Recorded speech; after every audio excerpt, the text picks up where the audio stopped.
government a whole of community approach.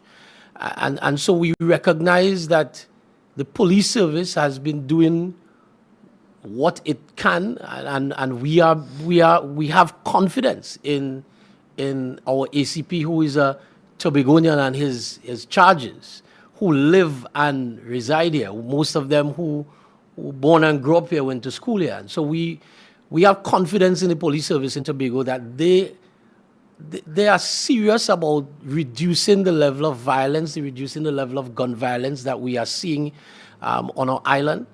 And so we want to wholeheartedly support the police service and ask them to even ramp up greater initiatives that will seek to curb what we are facing. But I also want to share with the public that whilst we call on the police service to ramp up their efforts, there has to be a level of understanding from the population that if some of the efforts mean greater stop and search, greater what you may call roadblocks within our communities, that we don't see it as the island becoming a police state and we knocking the police, what they're doing, they're wicked, this, and that, and the other. But we ought to see it from the perspective that the police service is doing their function, to assist in curbing what we all see as a scourge on our island.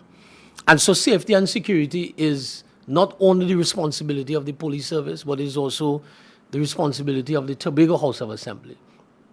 And so we are calling, we understand that national security is not the responsibility of the Tobago House of Assembly, but everything else that can treat or that can assist in reducing our crime scourge is the responsibility of the Tobago House of Assembly. So when we talk about community development, when we talk about sports, when we talk about simple things as our playing fields being in a deplorable condition and sports not being able to be had on a regular basis or a comfortable basis on our island, these things can lead our young people to find alternatives to get involved in other activities. And so we're calling on the powers that be to do what is within their power, within their remit, as they know they have significant responsibility and significant power to treat with these matters from that perspective. We're talking about the decimation of the private sector in terms of there not being a comfortable space for our private sector to thrive in Tobago. All of these things, when you look at the number of persons who have been laid off in the last 2 years under this administration, it sends a sense, or the island feels that it is under stress. People are under stress. And all of these things, as much as we may think that they don't feed into it, an uneasy community feeds into a life of crime. And so we're calling on the Tobago House of Assembly.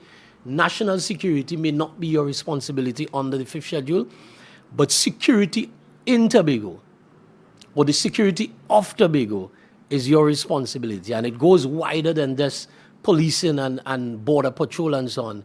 It speaks to community engagement, community development, sports, you name it. What those aspects that you are responsible for feeds into an environment that can lead to a life of crime. And so on that note, we also want to say as a political entity that we are willing to work with all right-thinking citizens of Tobago to assist in reducing the levels of crime and criminality on our island. The FBOs, the NGOs, church groups, youth groups, anybody who is willing to work to make sure that we bring Tobago back to what we know it used to be just a couple years ago. Yes, we had our concerns where crime was concerned a couple years ago, but when we're talking about you driving through Scarborough on a Saturday night, comfortably driving through Scarborough, and the possibilities of gun violence, that is something that was unheard of just 2 years ago. That was unheard of. And so we at that situation where we are willing, as an organization, to work with anybody who's willing to see the crime reduced on our island. We are even willing to work with the current administration for us to come up with comprehensive plans and projections and meaningful projections that will see a reduction in all levels of crime. And so on that note, I want to make a call before I hand the mic over to the minority leader.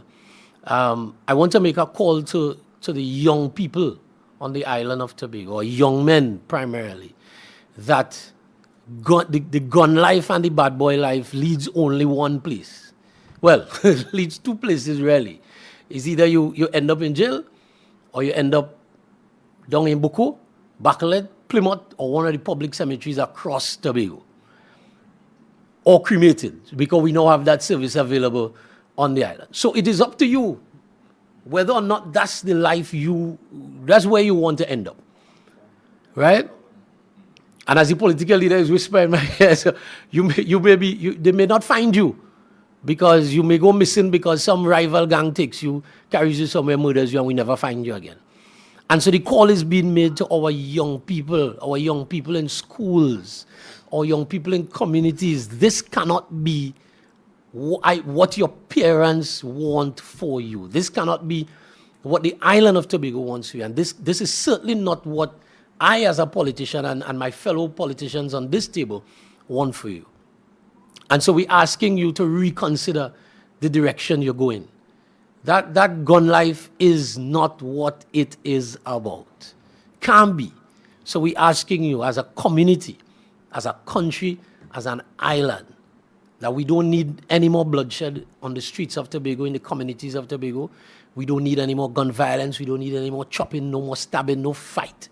This is an island that is known for people who love one another. And so let's make sure that we get back to that. And the call is being made from us this afternoon to end the violence and put down the guns. Thank you very much.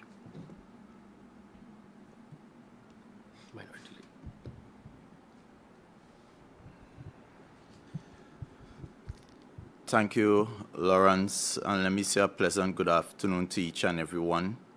I just want to reinforce the call by Senator Hislop to the young men, especially of Tobago, Trinidad and Tobago at this time, for us to put down the guns. Let us cultivate a culture of love, harmony, and peace in this society so that we ensure that this country, this island, Tobago in the first instance, and our country, Trinidad and Tobago, is an environment where we all can self-actualize and become our best selves. So the call from this side, the People's National Movement, is for us to put down the guns, end the violence, and let us all move forward in a productive way to build our island and build our country.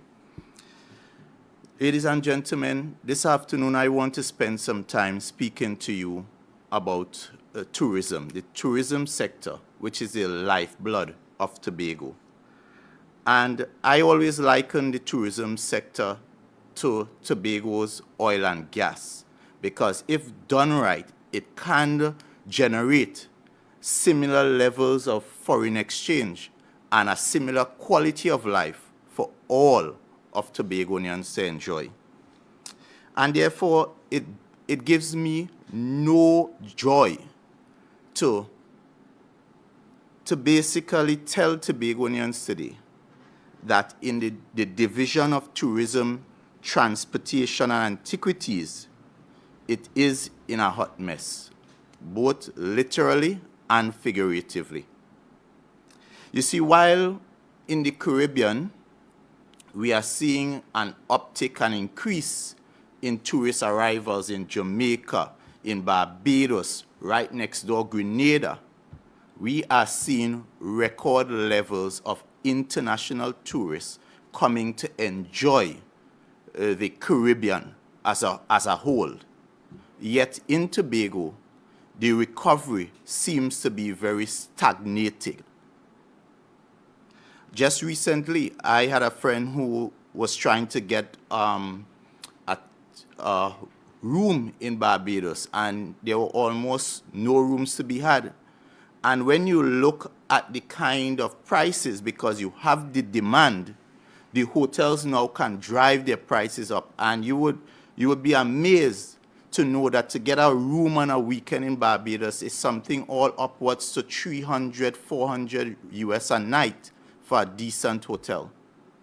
And therefore, when there is demand, it allows you to even get more revenue coming into the country.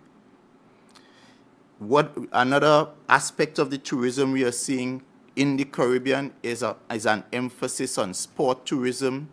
You recognize Barbados, Guyana, even Trinidad, where the World Cup, the Cricket World Cup is coming. These countries are investing in sport tourism. You recognize a lot of countries are investing in festival tourism. So you are seeing a lot more festivals happening. In Barbados, they are now having food festival, rum festival, and all kinds of festivals to ensure that even in the slow period, you are able to attract people to your destination. I was amazed yesterday when I heard the Chief Secretary boasting about having the most visibility in the recent years in the domestic market. And don't get me wrong, the domestic market is important to stabilize or to complement the international arrivals. And we value our domestic tourists. But the very basis, the foundation, what you really want out of tourism and why people get involved in tourism is to be able to attract international visitors so that you can accrue, you can generate foreign exchange. And therefore, while I reject that notion that under this administration there's more domestic marketing, because you would recall there was a time during and I heard him reference the CPL, but there was a time while I was a member of the Tobago Tourism Agency, we invested in the Trinidad Night Riders, the Tobago Night Riders team, to the point that the Visit Tobago logo was part of the uniform of that team, and therefore as the team played, and it is streamed across to the millions and billions of viewers across the globe, persons were able to get that destination awareness that there's a place called Tobago. What you are having is a haphazard kind of marketing where you're simply sending down people in a small area, confined area in the stands, and perhaps they are giving out some jerseys, and that is about it.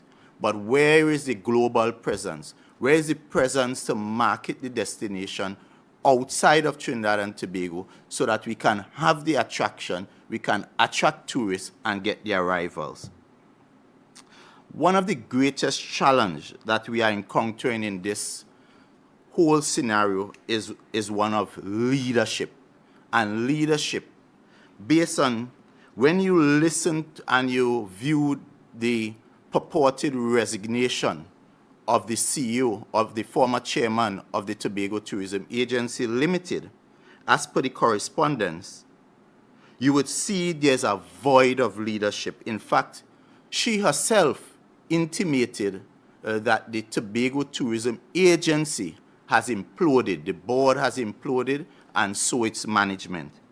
And if there's no leadership, if the agency, which is the main institution tasked with taking the industry forward, has collapsed, then how can we move the Tobago tourism product forward without the agency that is supposed to drive this process?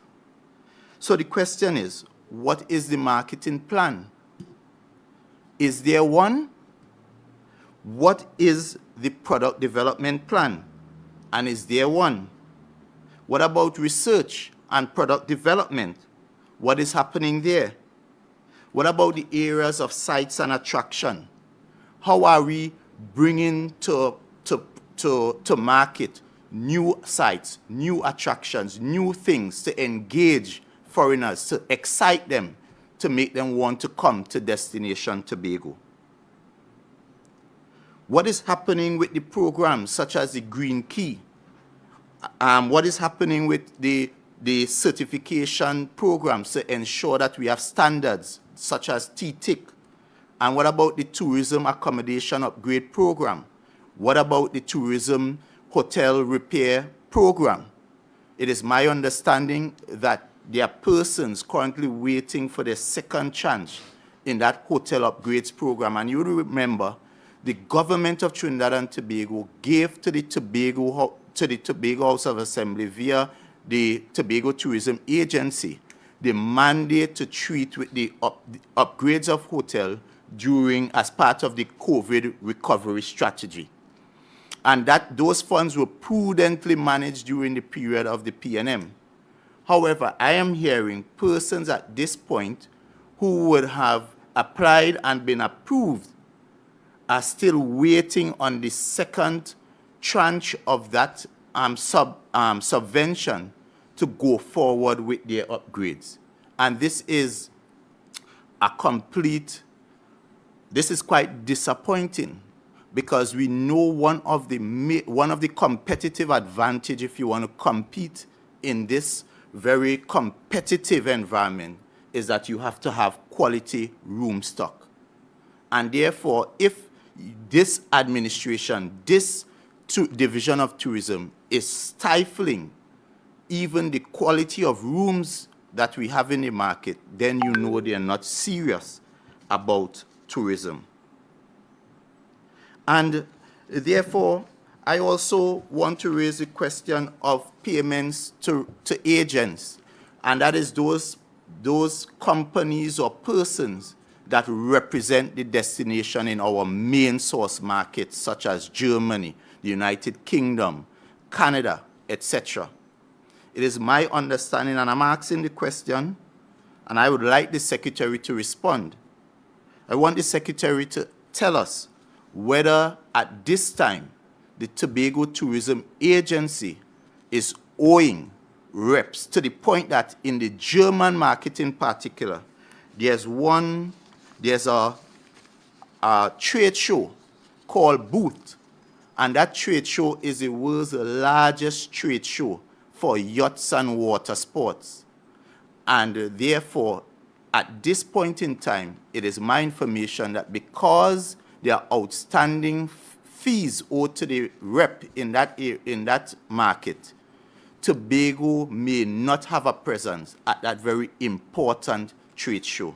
So I want the Secretary to confirm whether this current administration owes to the reps across the destination and our source markets outstanding payments. Additionally, I want to also treat with the matter of the Tobago festivals and the outstanding monies owed to our hard-working, talented, valued stakeholders in that sector. I want to know what is the status of payments to participants in the Heritage Festival of 2023. So imagine 2023 has gone, we're in 2024, and there are persons who would have performed, persons who would have supplied services, persons who would have sacrificed their day and their night. And up to this time as we speak, it is my information that these persons have not been paid. This is wicked, this is vindictive, this is heartless, and I'm calling on this administration to pay the people their money. As the song, I remember somebody, I can't really sing, but Baba Ye, I want me money. Pay the people their money. And what about Carnival? What is happening with Carnival at this time? There's deafening silence. I search high, I search low. And up to now, I cannot see a calendar telling us what are the activities that Tobago will be, the Tobago Festivals Commission would be hosting for this Carnival. We are clueless. I don't even think they launched the Carnival. So is it that Tobago is not having a Carnival? And if that is the case, please tell us, what is the status of this Tobago Carnival for the National Carnival in February. There's a matter I want to treat with, that deals with misappropriation or discrepancy of funds. And this matter has to do with the Tobago Carnival and, in fact, the wider festivals happening. I recall that it was first reported that the first Tobago Carnival held in 2022 was estimated to cost about $17 million. And then we were told that it was more. After the carnival came and end, the secretary told us it was about 12.5 million or so. Subsequent to that, there was a media report where the secretary in that media report indicated that it was in fact $9.2 million that was actually spent. And those monies were split between the division of the Tobago Festivals Commission and the Tobago Tourism Agency. So we filed a question, and in the secretary's response, we received detailed, itemized listings of all the suppliers of services that were paid. We did the calculation under the division, under the Tourism Agency Limited. It amounted to something like $2.155 million, and under the Tobago Festivals Commission, it amounted to about $4.8 million. And that was a total of $6.8 million. So if you do the arithmetic, that is a difference of over $2.4 million. And the question I want to ask the secretary, therefore, is, where the money gone? And in asking where the money gone, because I don't trust these people to be honest with the people of Tobago, I've taken it a step further, and I've penned a letter. I've penned a letter to the Auditor General. So I've penned a letter to the Auditor General requesting of the Auditor General an audit into not just the Tobago Carnival, but into all festivals hosted by the Division of Tourism, Transport and Antiquities and its related agencies for the period January 1st, 2022 to present. So we are calling for a comprehensive audit into the hosting of all these festivals to ensure that these discrepancies that exist can be reconciled. And I'm not making any accusations at this time, but simply to say, let the audit happen and let the chips fall where they may. And I turn to the Tobago Performing Arts Company. And just this morning, I woke up to the former CEO bemoaning the state of that company. And you would remember that company was basically the gold standard of organizations in the Tobago space, acclaimed for things like bitter cassava, renowned, and we saw all the uptick, and there was so much promise, so much excitement in that orange economy with the formation of that company. And that company also employed the brightest and the best of what Tobago had to offer, and also engaged. And these are things that also contribute, and that's why we are saying, as Senator Hislop been talking about crime. Crime isn't simply policing. Policing is at the end of it. But what this company's mandate was to corral all the talents across the island, in the communities, and to keep the group so active that they wouldn't be idle and they wouldn't have time for crime. But now when you dismantle an organization like the Performing Arts Company, these are the factors, the social factors that are inputs into creating the environment for persons to propagate crime. And therefore, we are saying, when you do the analysis, there's one common denominator. So you have TTAL in a mess. You have festivals in a mess. You have the Tobago Performing Arts in a mess. In fact, if you check the records, TTAL is without a substantive CEO for the past year and a half.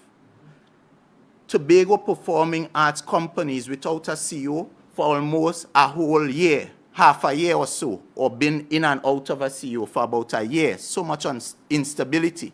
And then now you have Festivals Commission without a CEO as well.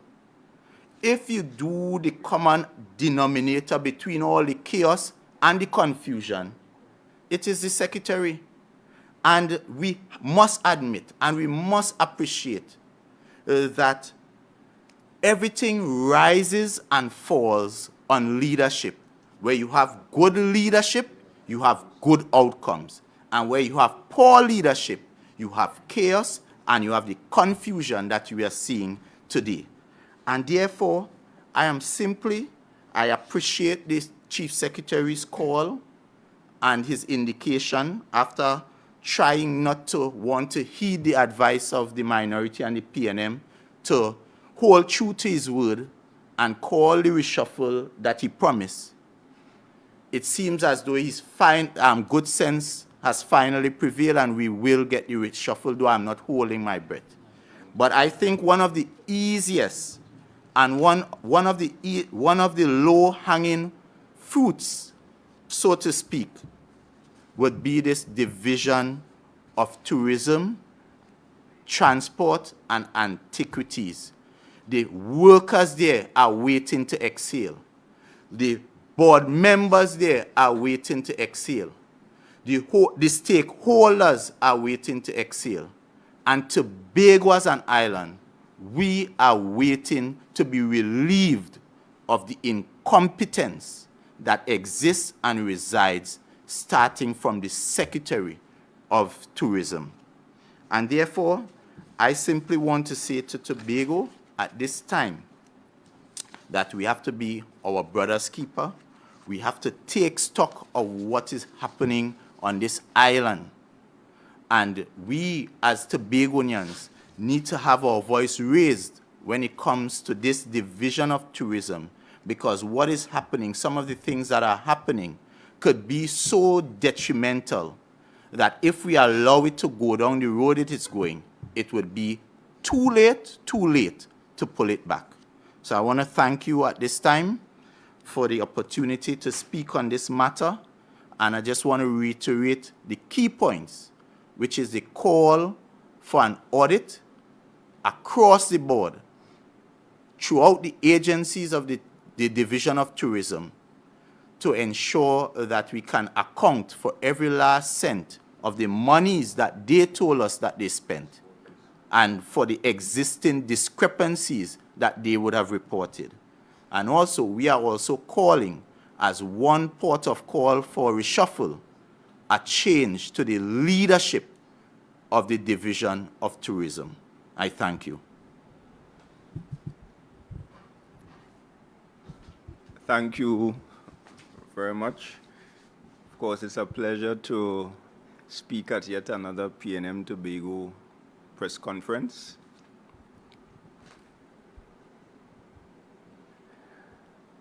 As we share with the people of Tobago some vital information, as we educate and edify, as we bring the facts, and as we bring you much needed information so that you, the people of Tobago, can be informed of what is happening with the island's governance.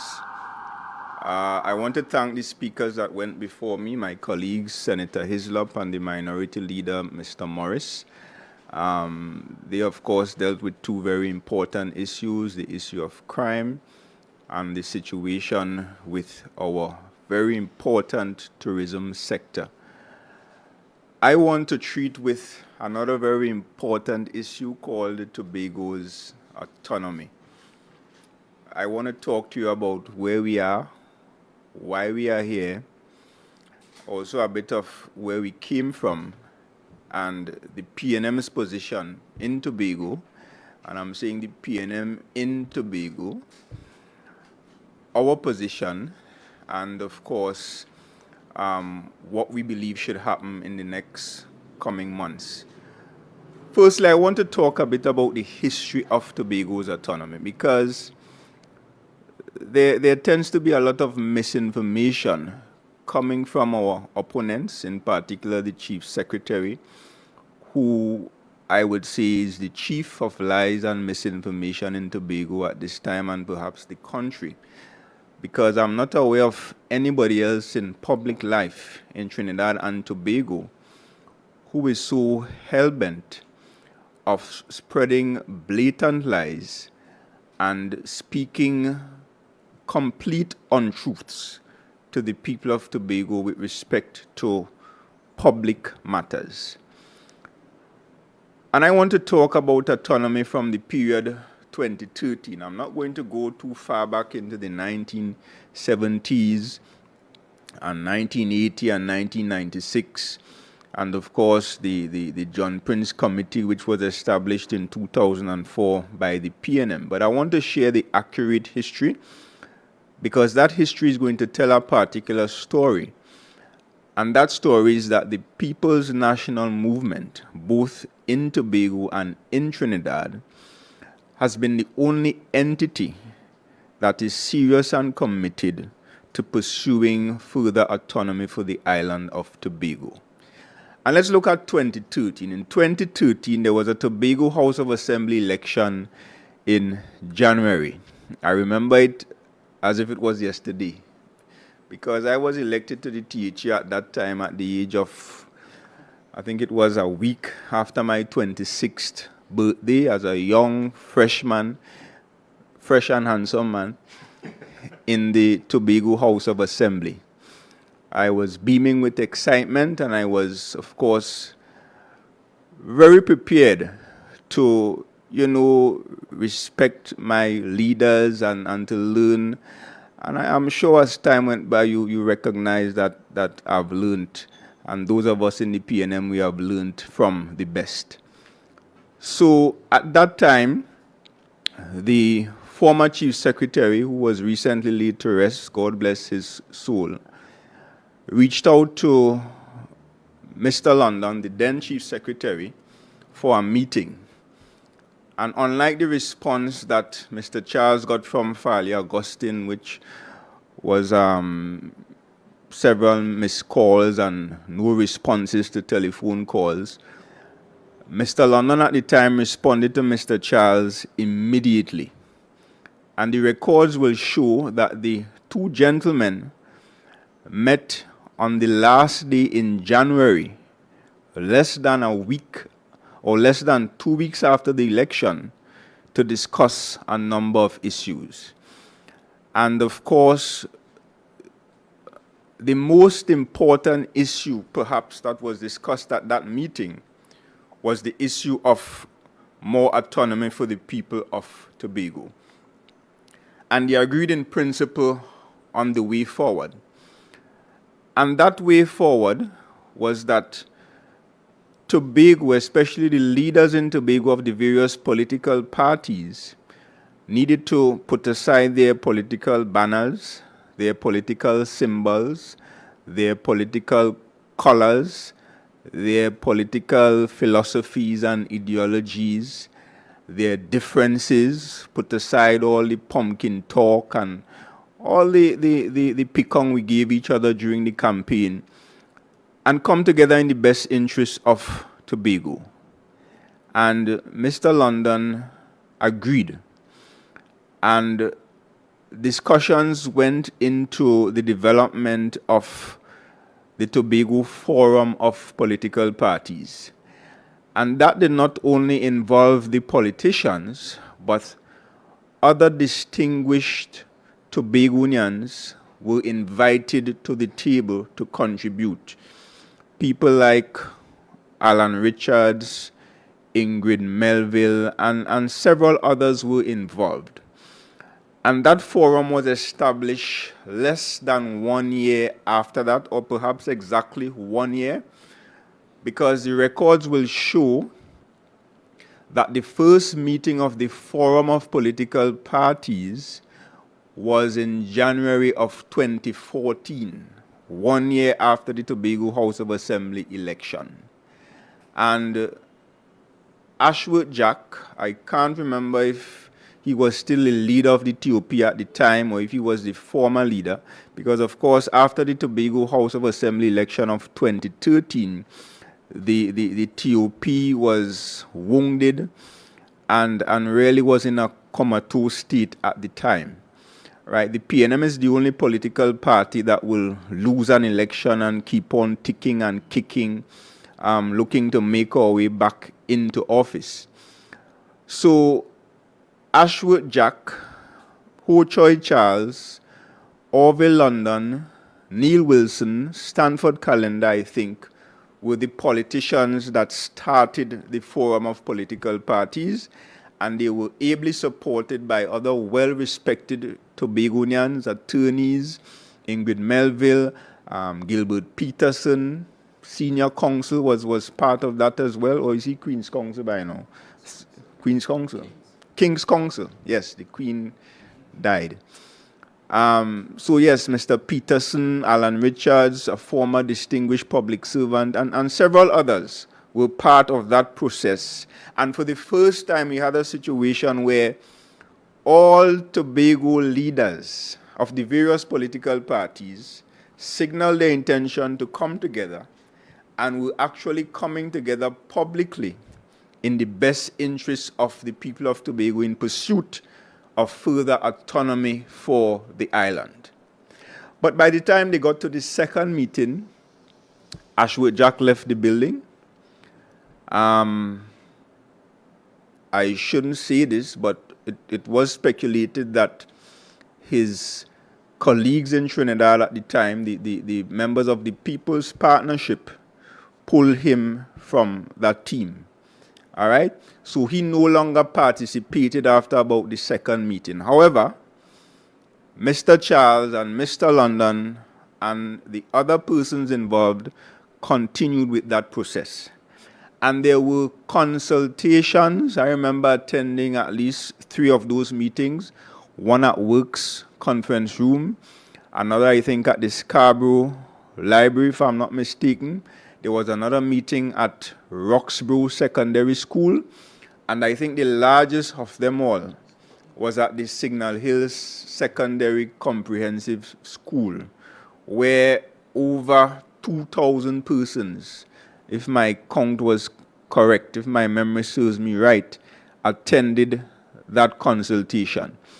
And because they recognized that the issue of Tobago autonomy wasn't just a Tobago issue, there was also consultations with people from Trinidad, not just Tobagonians from Trinidad, but people from Trinidad, right? And I want to ask the director to play the first video so that the people of Tobago can see for themselves snippets and clips of that process. It's just a 5-minute video during that period, 2013 or 2014, up until we passed the bill in Tobago in 2016.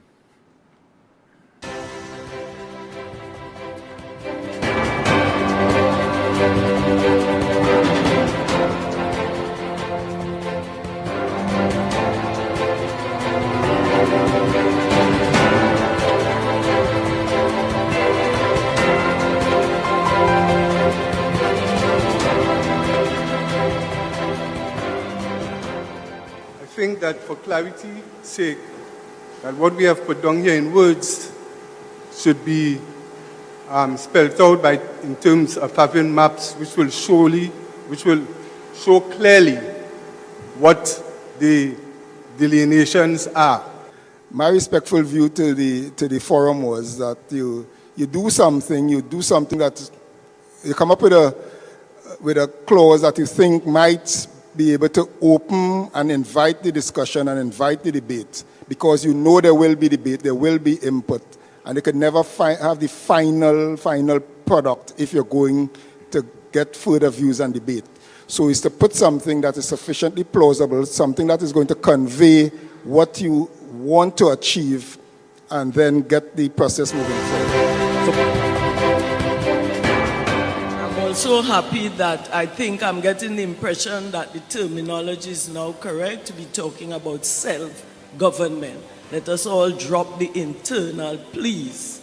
We have to have our chief secretary, or whatever he or she is called, and our prime minister meeting regularly if equality of status is to find true expression.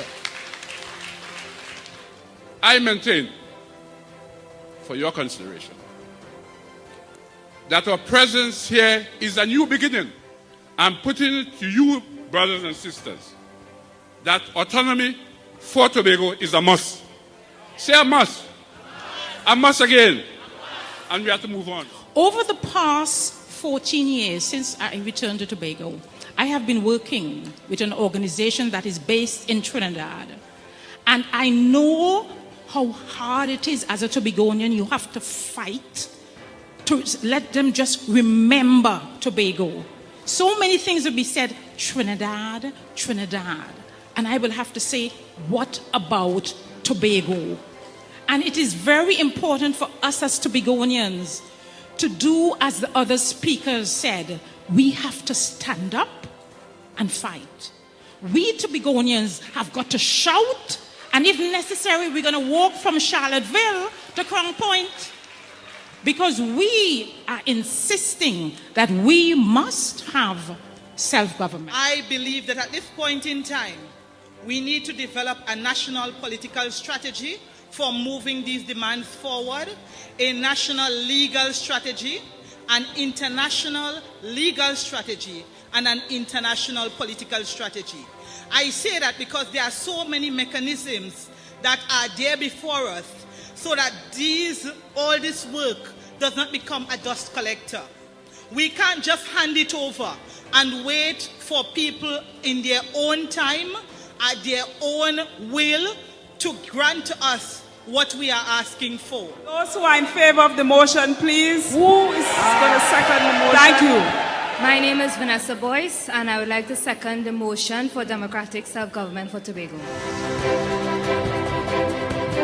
I think one of the things that we need to consider when we're looking at the bill is that we're actually trying to either fix or improve problems. And as I heard Mr. Hector talking, I started thinking that what we're trying to do is either fix or improve, and I think I prefer the word improve the relationship between Trinidad and Tobago, right? We're not trying to necessarily destroy the relationship, which to me is what secession kind of would do.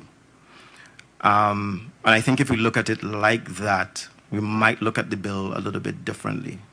I would like to begin by making the first observation that the Bill A and Bill B that I got a chance to read in 2016 looked a little bit different to this bill that's been placed in Parliament. And there's one important sense in which they were different.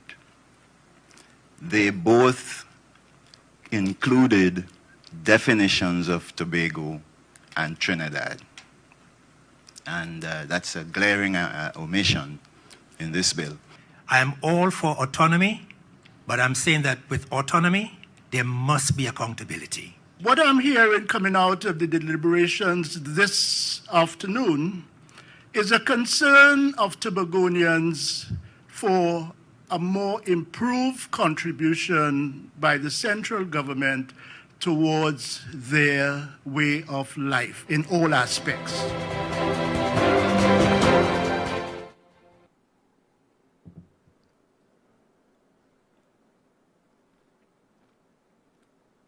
Thank you. So, as I'm sure you recognized, during that period, there was no PNM, there was no red, there was no yellow, there was no black. You saw people there who were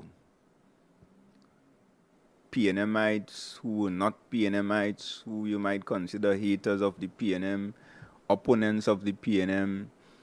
Of course, following a process led by a THA Chief Secretary, because everybody at the point in time recognized that the objective has to go beyond political parties. It has to go beyond political interests and as well personal interests. And I want to talk a bit about personal interests. Because on this issue of autonomy, if you go to Scarborough, or not even Scarborough, if you just go through this room and you ask each individual for their own take or their own definition of autonomy or what they consider to be the important aspects, you will get different answers. And if you line up all the leaders in the parliament in a debate, you will hear different arguments. People will want different things, right? And therefore, it has to come to a point where we agree to disagree, or we agree that the majority view, right, should be supported over personal view, right? So there were some people who had the idea that, look, we should have direct election of a chief secretary. I think Mr. Charles was very passionate about that at one point, right? There were some who suggested that we should have a unicameral, a bicameral legislature, right? Some supported uni, right? So different people had different opinions on the various matters. And therefore, it wasn't about uniformity, but it was about unity. It wasn't about everybody in the choir singing the same note, but we realized that we could sing the same song. If we harmonize, we could sing it effectively, though our voices might be slightly different. And therefore, we pursued that up to the period of October 2016. Those consultations culminated in the passage of 2 bills in the Tobago House of Assembly legislature. And therefore, once those bills passed there, it paved the way for them to now be sent to the cabinet in Trinidad. And the facts and the records will show that the cabinet sent the bills to the parliament untouched. Right? Of course, given the nature of the bills and the nature of the issue, it was placed into the hands of a joint select committee that comprised parliamentarians from several areas in Trinidad, representing the various political entities in the parliament and also the independent bench. And I might add that Tobago also had representation on that joint select committee. The joint select committee also invited a number of experts as part of the process. You had experts in constitutional law, experts in maritime law, experts in economics, several experts. And they discussed the matter, they debated it for a prolonged period of time. My information is that the members of the UNC did not demonstrate the kind of interest that was required, but notwithstanding that, the process went on. The Joint Select Committee, notwithstanding the consultations that we had before, the Joint Select Committee came to the table again, both in Tobago and in Trinidad, with several consultations. Several meetings were held in Tobago with the leaders, and even the average Tobagonian got the opportunity to come and share on those bills.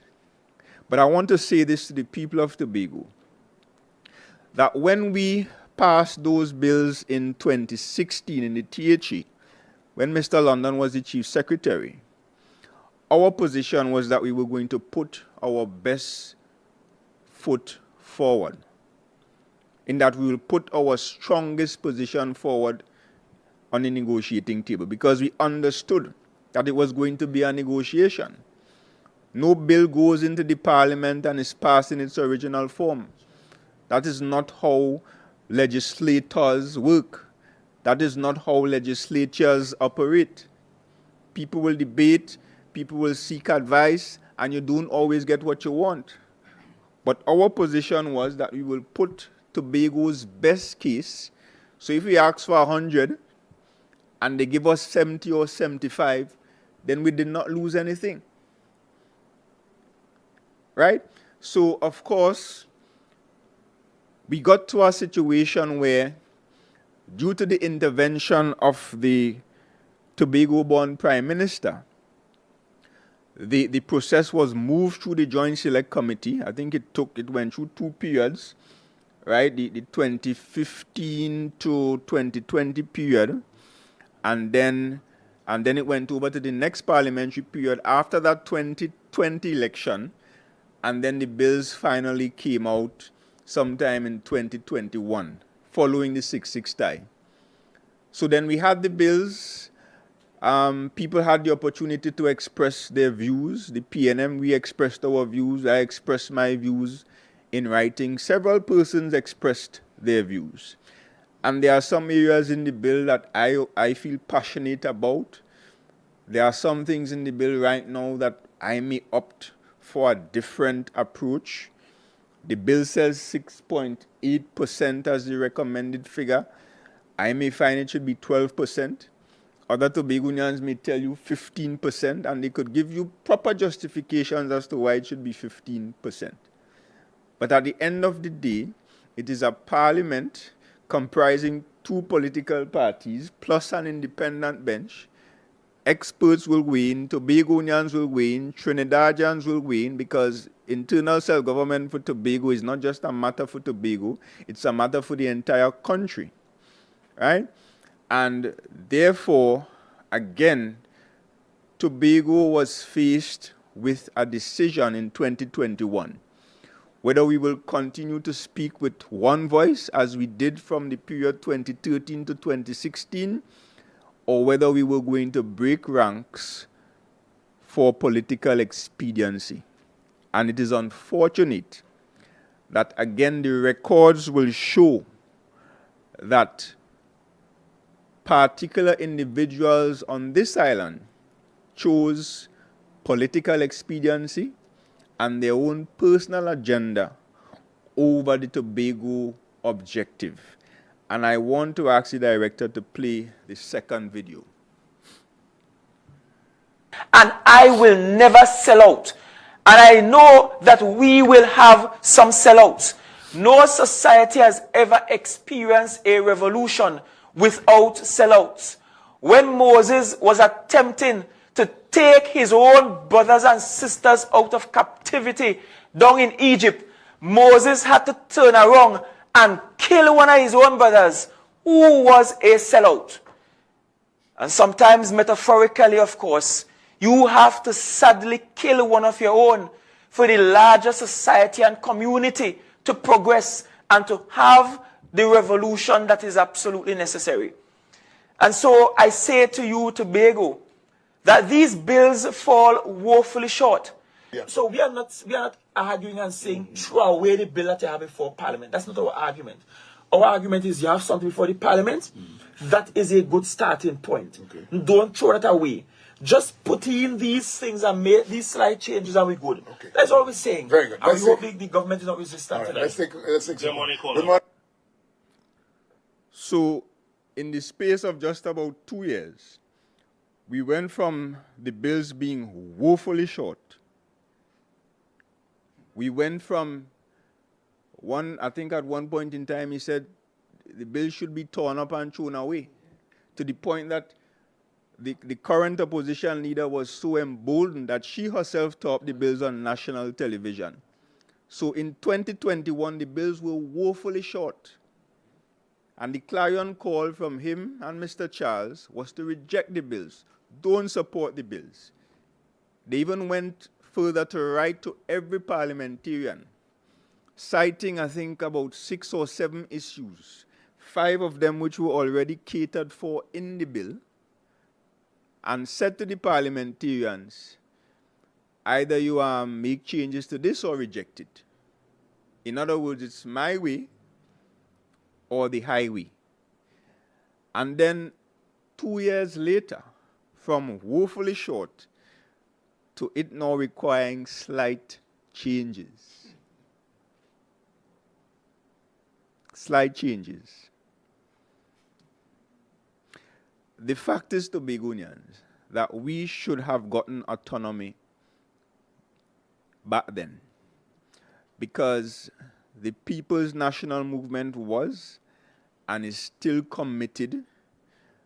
All the votes in the lower house, all the votes in the upper house or the Senate, all the PNM votes are prepared to support some version of Tobago autonomy. And it is my suspicion that the right-thinking independent bench in the Senate are also willing to support some version of Tobago autonomy. It may not be the version that the late Ho Choy Charles want. It may not be the version that Farley Augustine want, because I can tell you, both of them want two different things. It may not be the version that I want. It may not be the version that a fisherman in Charlottesville want. But at least it is a version, I am sure, that will give Tobago far more responsibilities, far more powers, far more resources than we have available to us now. It will represent a significant step forward and upward from Act 40 of 1996. And Farley knows this. And that is why he could come now and change his tongue, not surprisingly. His mouth is always changing. When it's not changing, it's speaking untruths. So he could come now and say, don't bother to reject the bills. Don't bother to tear it up and throw it away. And had the audacity to refer to people who did not share his opinion as sellouts. But interestingly, Tobagonians are seeing who are the sellouts now. Because in 2021, he was calling people sellouts, but now he's the chief sellout. 300 million of our development money gone to companies in Trinidad, while our Tobagonians are sidelined, can't get a contract, can't get their bills paid. Sellout. First Carnival in Tobago. Costumes from Trinidad. Trucks from Trinidad. Service providers from Trinidad. Promoters from Trinidad. But the usual producers of mass in Tobago could not even get a grant. Sell out. Heritage 2023. No money in the votes to pay the suppliers. Even people for Carnival have not been paid. But I can tell you, all the Trinidad contractors, the one who did the road in Dutch Fort, got at least $9 million of his money. The one who did the road in Lamy Road got at least $12 million of his money. The one who's doing the road in Friendship got a couple $1 million well in mobilization. So they can find money to do that. They can find money to travel here, there, and everywhere. They can find money to waste on all sorts of things. But the money to pay the average Tobagonian who went on a stage and danced and sing to preserve our heritage and to participate in the upholding of our culture and to participate in entertainment that will even support and bolster our tourism sector cannot be paid. And they had the bold-faced audacity to put out another ad asking the same people who are still waiting on their money to submit your proposals. I cannot tell those persons what to do on this forum. I will tell them privately what they should do. Disrespectful. And I'm saying that is the real sellout. So we move from reject the bills being woefully short, to it now requiring slight changes. Notwithstanding all of that, I am happy that Farley now agrees with the position of the PNM. Because our position has always been to let the parliamentarians go to the parliament sit in the parliament, debate the thing, and we already had the debate.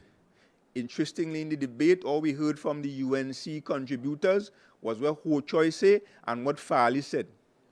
Munilal reminded us of it because we always suspected that there was some collaboration between Farley Augustine and the UNC, but we couldn't prove it. But lo and behold, recently, I think about a week ago, Rudal Munilal is on record in the media saying that the UNC voters in the parliament, the UNC members, had no choice but to go with the voices of Ho Choi and Farley.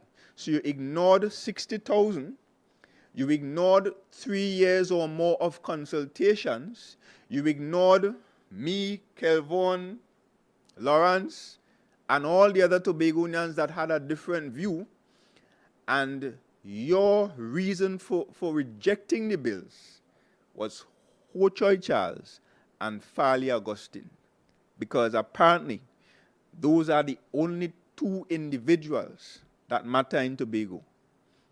Forget the sitting chief secretary at the time.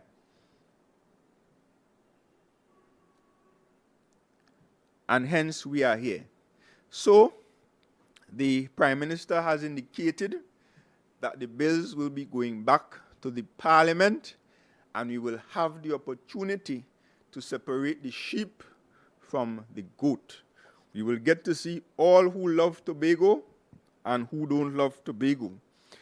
But I want to caution the people of Tobago, because there is a notion being perpetuated that autonomy is going to solve all our problems. And while Tobago, we've had problems for a long time, a lot of those problems have been exacerbated within recent times. Salaries are record late. The economy of Tobago is stagnated. The construction sector in Tobago has ground to a halt. The average community in Tobago is feeling the pain. People are saying that business has dropped by 40%. Some are saying by 50%. Bar owners are telling me that. Supermarket owners of major supermarkets on the island are saying that Tobago was better off economically even during the pandemic. And the notion is being perpetuated that if we get autonomy, all our problems will be solved. Autonomy will not be a fixer for poor leadership. Autonomy will not fix dishonesty in high office. Autonomy will not fix corruption. Autonomy will not fix mismanagement. As a matter of fact, it is my belief that autonomy for this crop of politicians leading Tobago at this time will simply mean more money to thief and more power and authority to victimize and prosecute hapless Tobagonians. And I'm saying we have to watch out for that.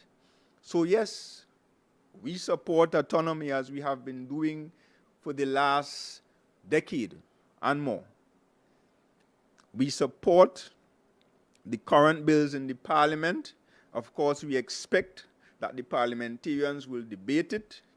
We expect that during the process of the committee stage, that people will express their views. There will be negotiations back and forth across the table. We expect that they will go through the bill clause by clause, and perhaps some changes will be made.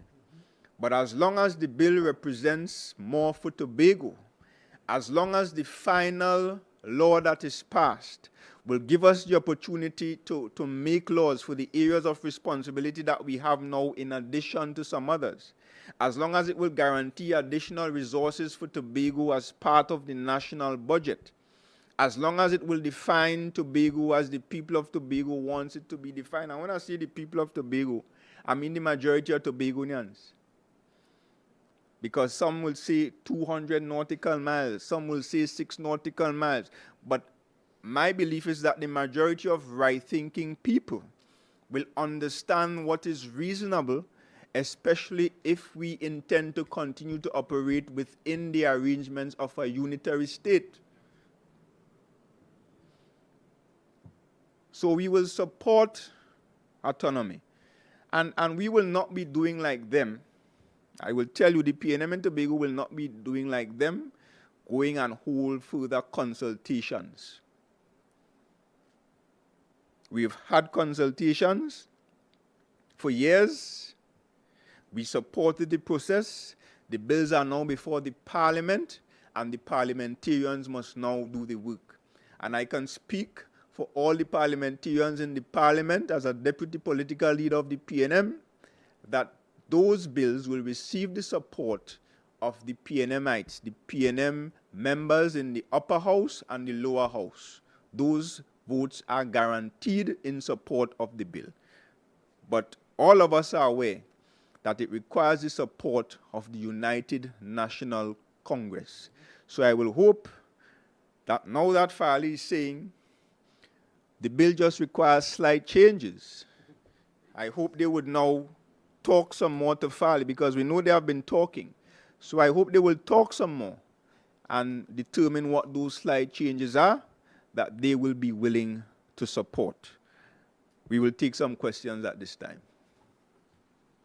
Mr. Dennis, in talking about the autonomy, are you satisfied that Tobagonians generally have a fair sense of what this autonomy would look like? What it would mean for the retiree, the average teacher worker, the young upwardly mobile professional, the gardener? Are you satisfied that they have a fair sense of what this autonomy would look like, generally? Yes, I think the majority of Tobagonians have a fair understanding of what autonomy represents, especially the critical aspects of it. Of course, a lot of people may not be quite aware of the technical aspects of it and some of the nuances in the laws and that kind of thing. But I think basically we understand what it represents, the fact that we will have lawmaking powers in Tobago, which we have at the moment, but it requires the involvement of the cabinet and the parliament by extension. Autonomy will allow us to have our own legislature in Tobago, which will include the President of the Republic of Trinidad and Tobago. So it's just us in Tobago and the President, and we will have laws. And of course, the additional resources. We have always been clamoring for additional resources in Tobago, but as I said before, Tobago people really need to ask themselves some very critical questions, because the politicians in office will tell you now that the additional resources will allow them to do better than they are doing. But as I said, autonomy cannot fix people's character flaws and their issues with dishonesty. Mr. Morris, was the letter to the Auditor General, was that sent already? Sent out already? No, as I said, it has been prepared and it will be submitted. It will be submitted perhaps either tomorrow or early next week. So when that is submitted, I would release a copy to the media. And on the issue of crime, when was the last time you met with the Chief Secretary? I know you all were meeting periodically. Well, of course, you would recall I, as a member of the PNM and as a Tobagonian first, when we had the first set of upsurge in crime, requested of the Chief Secretary that we meet, and that meeting was really to set the foundation for a plan going forward. We met once. I was promised a follow-up meeting. That meeting never happened. At that meeting, I could share with you that we discussed, I remember him sharing with me a plan about a Department of Public Safety and Security, and that was in late 2022, sometime around October. We are now in January of 2024, and I'm yet to see any developments with this public safety. So I also want to say this to advise the people of Tobago that while in one breath, this current administration is saying that they have absolutely no responsibility for securing the people of Tobago, that we in fact did discuss, and the Chief Secretary did indicate to me some steps towards the Tobago House of Assembly taking steps to have internal security. So we know national security is the remit of the central government, but ultimately the Tobago House of Assembly is responsible for securing the people of Tobago, and that Department of Public Safety, which was shared with me, I found it to have some value. And I'm asking the question now to the Chief Secretary, what has happened to that whole idea of that Department of Public Safety a year later? And this is the challenge we have with the Chief Secretary. This is a man that speaks a lot of fancy, he would sell you dreams, but when you wake up in reality, it is chaos and mayhem. Because here it is, very good idea, but what about the implementation of the idea? What has happened to that? We spoke about having the return. I shared with him, I thought the comfort patrol is something of value, and perhaps we can re-engage our security firms in Tobago, because we know some of them are struggling. Some of them also would have lost, just like the contractors and just like the contract workers. Some of them would have lost contracts providing security services and have idle workers. So I shared with him that perhaps Comfort Patrol might be another deterrent by having them drive and keep that presence in the community. And that was another area that was looked at, but nothing has happened. We talked about the Y zones and we talked about those things that worked during the PNM, but to date, nothing has happened.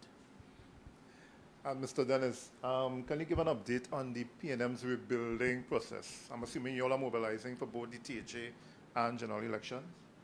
Well, yes, I think we are in a good place as a political party.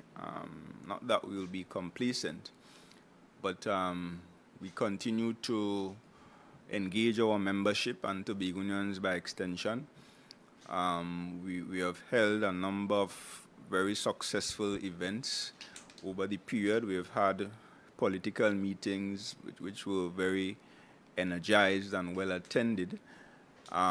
We recently had an awards celebration where we celebrated the party in Tobago 25th year of not existence, but existence of the Tobago Council, because of course the PNM has been a national party since 1956 in both Trinidad and Tobago. But in 1998, the Tobago Council, that autonomous body where we had our own political leader and our own executive here in Tobago, was established. So we celebrated the 25th year last December.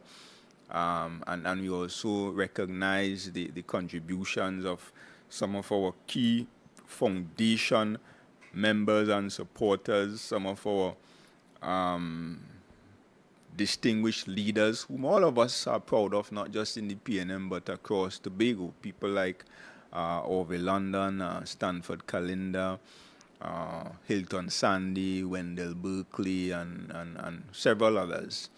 Right, so that event was highly successful as well. So we are in a new year, and we continue to strategize. We continue to try our best to keep a highly dishonest administration honest.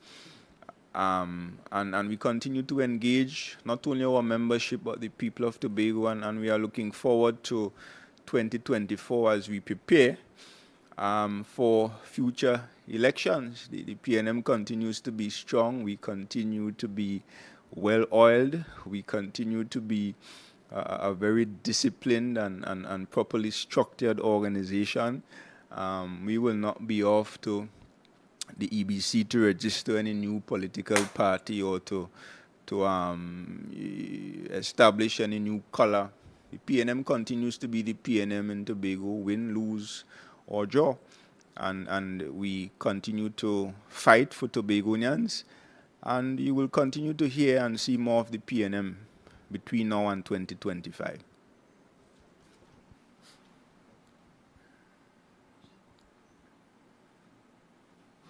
All right, any further questions? All right, if no further questions, let me thank all of you for being here, the members of the media and the technical persons who are here in support of this press conference, and of course our listeners and our viewers. I want to say to the people of Tobago, it is important for you to get up and stand up for your rights. It doesn't make sense to lay back because of fear. Because the more you lay back and the more you keep quiet, is the more you enable the abusers and the liars and the thieves that we have now in high office. So I've learned recently that being quiet, or even being one of them, as we like to say, will not necessarily save you. Right? It will not save you. They don't care about a soul but themselves. And I want to say to the people of Tobago, now is the time. Have a good afternoon.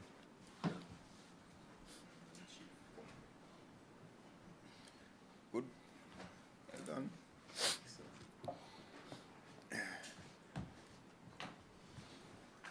Mic mute. I could talk Japanese now.